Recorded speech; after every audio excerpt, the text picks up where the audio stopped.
October 22nd, 1962, for one long week in early fall, the world came the closest it's ever been to nuclear warfare.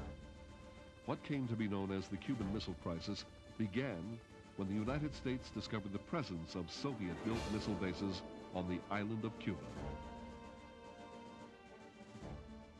The evidence is incontrovertible.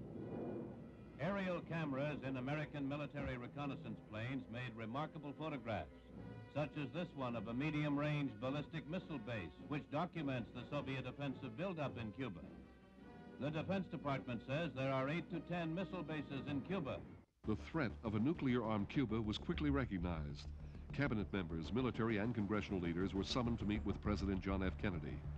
Cuba's secret missile bases were not the only concern. It was reported that Cuban dictator Fidel Castro wanted the U.S. naval base at Guantanamo. Fearing attack, dependents of armed forces personnel stationed at the base were withdrawn. 2,000 Marines were ordered in as reinforcements. In a televised address on October 22nd, President Kennedy warned that the missile bases would provide a nuclear strike capability against the Western Hemisphere and outlined his plan for a naval blockade.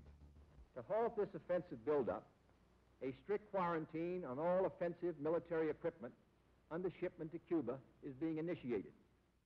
Kennedy warned that all ships bound for Cuba would be stopped and searched. Those found to have offensive weapons as part of their cargo would be turned back by force if necessary. Despite the warning, Khrushchev ordered his Navy ships to stay their course.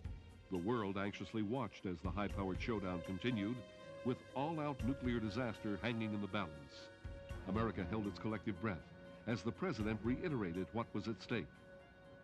It shall be the policy of this nation to regard any nuclear missile launched from Cuba against any nation in the Western Hemisphere as an attack by the Soviet Union on the United States, requiring a full retaliatory response upon the Soviet Union.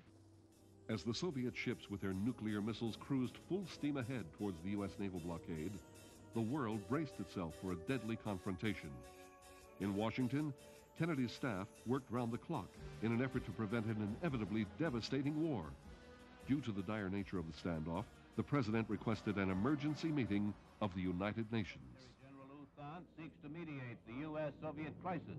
While the U.S. agrees to talks, it stands firm for the removal of the offensive weapons. The Soviet representative, Valerian A. Zorin, announces he will veto a draft of a resolution introduced by the U.S. calling for the removal of the weapons.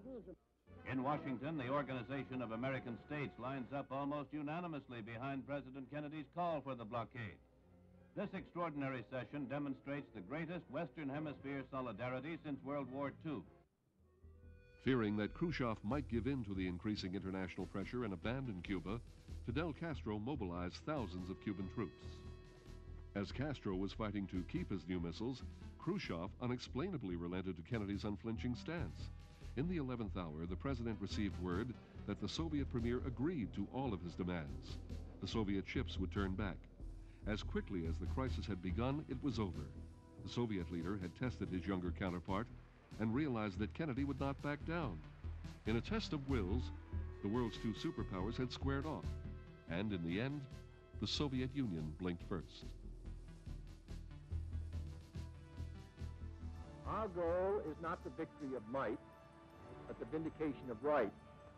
Not peace at the expense of freedom, but both peace and freedom here in this hemisphere.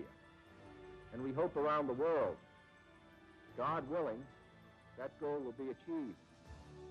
Washington and the rest of the world will always remember breathing just a little easier on that last Sunday in October, 1962.